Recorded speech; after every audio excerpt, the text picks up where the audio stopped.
masih kelihatannya capek banget nih, energinya banyak terkuras karena memang saya paham betul di kelas rendah ini, kelas 2 ya, guru itu harus punya power yang lebih, stamina lebih, karena anak-anak kelas 2 ini masih rata-rata harus kita pakai suara yang kencang gitu ya, mereka ngomong. Nah, sekarang kita udah di tahap pasca observasi, Bu. Setelah tadi belajar di kelas sama anak-anak, saya berikan apresiasi. Yang pertama, bagus sekali dia selamat sudah mengajar dengan sangat bermakna. Saya lihat anak-anak semuanya sangat happy, walaupun tadi kita hampir tiga jam pelajaran kalau nggak salah. Tadi kita masuk dari jam pertama sampai jam istirahat gitu ya. Nah, energi ibu juga masih terus konsisten dari awal sampai akhir. Bahkan dari percakapan kita di pra observasi sebelumnya yang mengenai rencana di kelas, ternyata ada sedikit ada sedikit kejadian. Ada beberapa anak gitu ya yang memang berselisih di dalam kelompok sehingga ibu dapat memarahinya. Nah, itu kan kejadian yang luar rencana kita. Nah, kaitan dengan hal itu berarti yang berperan penting untuk menerapkan KSE menurut ibu siapa tuh? Yang berperan menerapkan KSE. Ketika ada kejadian seperti tadi. Pemimpin pembelajaran Pak. Berarti gurunya sendiri ya. Tadi ibu apa yang dilakukan ketika ada kejadian seperti tadi? Yang dari anak berselisih langsung saya ini Pak, segitiga restitusi. Ibu mencoba membalikan kembali keadaannya, menangkan pertama ya, terus anak yang selisih tadi yang kecenderungan lebih aktif menjadi temannya, ibu juga berikan kemampuan tadi. Nampak sekali bahwasannya KSE-nya sudah diterapkan di dalam pembelajaran, karena memang secara sadar atau tidak sadar rencana yang kita buat terkadang ketika pembelajaran berlangsung ada saja kejadian-kejadian yang di luar dari dugaan-dugaan kita. Tapi alhamdulillah tadi gurunya bisa mengajarkan. Nah, yang menjadi catatan penting nih menurut ibu, tadi kan ibu udah praktek pembelajaran dengan segala strategi diferensiasinya, dengan segala ekspresi KSE-nya. Nah, menurut ibu dari pembelajaran tadi itu yang menurut ibu sudah tercapai dan yang masih harus dikembangkan itu yang di bagian mana? Untuk yang sudah tercapai diferensiasinya sudah tercapai. Untuk yang dikembangkannya kami mengkondisikan siswa yang tadi itu Pak yang kurang aktif. Iya. Terus tadi ada nggak menurut ibu siswa yang lebih aktif dibanding siswa yang lain? Ada lebih aktif.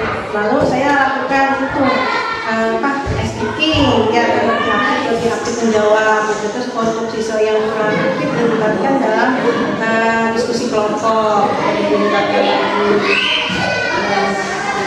Ya, berarti ibu juga sadar betul bahwasannya di kelas ibu memang perlu diadakan diferensiasi karena kelasnya beragam. Tadi juga di pembelajaran saya sempat mencatat di apa ya namanya yang di sini nih. Repai. Iya, Repai. Nah, itu luar biasa tuh anak itu ya, lebih menonjol atau dari segi keaktifan aktif. Dia bertanya, dia ingin selalu tampil. Terus menangani anak-anak seperti ini, apakah kita hanya sama pembelajarannya, samakan dengan yang lain, atau ada perlakuan khusus? Kalau perlakuan khusus sama paling saya pengembangan dari kemampuan siswa tersebut Pak. Misalkan kemampuan siswa tersebut lebih tinggi tingkatannya dari siswa siswa yang lain. Berarti dari segi kesiapan belajarnya dia udah lebih siap gitu ya. Terus dari segi semangatnya juga udah dari awal dia udah paling semangat konsentrasi. Nah, alhamdulillah adanya anak-anak yang seperti ini, kalau di asesmen sekarang itu namanya di AMBK namanya anak tinggi, cerdas istimewa, berbakat istimewa. Pasti di setiap kelas itu ada yang seperti itu. Nah, harapannya anak yang seperti ini bisa berbaur dengan yang lain, karena memang menurut penelitian kecenderungan mereka itu biasanya hanya mementingkan dirinya sendiri. Tapi tadi saya lihat dia ada kepedulian juga dengan teman. Nah, mudah-mudahan seperti ini bisa kita bantu ke teman-temannya untuk proses pembelajaran, bukan hanya di pembelajaran yang sekarang gitu, tapi di pembelajaran yang berikutnya bisa dijadikan sebagai teman model gitu bersama teman-temannya dia mengajarkan. Karena jarang anak yang berani tampil gitu ya atas kemauan sendiri. Nah, dari sini kesimpulannya berarti sudah sesuai gitu ya, terus diferensiasinya berjalan gitu ya. Kalau saya review kembali, nah juga penilaian. Nah, untuk penilaian tadi asesmen seperti apa yang Ibu gunakan? Menggunakan asesmen diagnostik, jadi nanti ada rilisnya, penilaian yang bagus, kerjasamanya, integritasnya juga. Jadi nanti ada penilaian sikap intinya ya, ada penilaian dari pengetahuan dan keterampilannya. Nah, rubrik yang seperti apa yang Ibu gunakan ketika nanti untuk penilaian itu?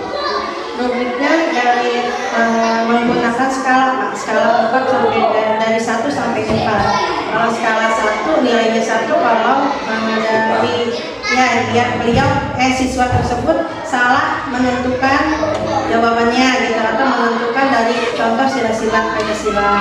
Kalau yang nilainya 2 salah berapa gitu. Kalau yang 4 betul semua.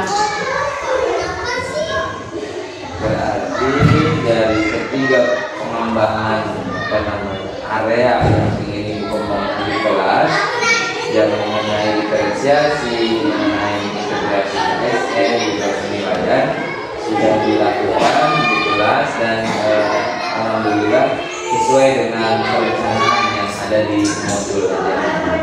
Nah, kira-kira setelah Ibu mengetahui apa namanya ya, refleksi ya setelah tadi tahu ternyata benar semua, kira-kira kalau Ibu bisa nilai sendiri nih ada di rentang berapa nih nilainya Bu Rina? Untuk sekarang ya Pak? Iya, sekarang apa di 1, apa di 99? 90 ya Pak? 90 bikin apa? Takut berlebihan kalau nilainya tinggi. Karena kalau dari segi pembelajaran tadi, hasil dari pengamatan saya, semuanya dari rujukan modul ajaran yang dibuat disampaikan, dan juga yang paling penting anak semuanya merasa belajar itu nyaman. Dengan kelihatan itu indikatornya adalah anak nggak pengen istirahat buru-buru. Biasanya kalau anak udah pengen istirahat buru-buru, keluar dari istirahat, itu tanda-tanda pembelajarannya kurang menyenangkan atau kurang bermakna bagi mereka. Tapi karena tadi banyak strategi yang digunakan, anak ada yang gunting gitu ya, terus lagi ada yang nempelin, jadi seru, mereka jadi merasa tertarik. Itu sebenarnya esensi dari pembelajaran yang bermakna ya. Dan poin pentingnya ketika itu terlaksana berarti tidak ada alasan untuk mendapatkan nilai di bawah 100. Semoga kedepannya pembelajaran yang digunakan konsisten seperti ini. Terus kalau itu ada kendala atau tantangan yang dirasakan, cara apa yang kira-kira Ibu akan lakukan? Sekarang kan udah aman nih. Jangan kedepannya melewati ada kendala atau tantangan atau hambatan,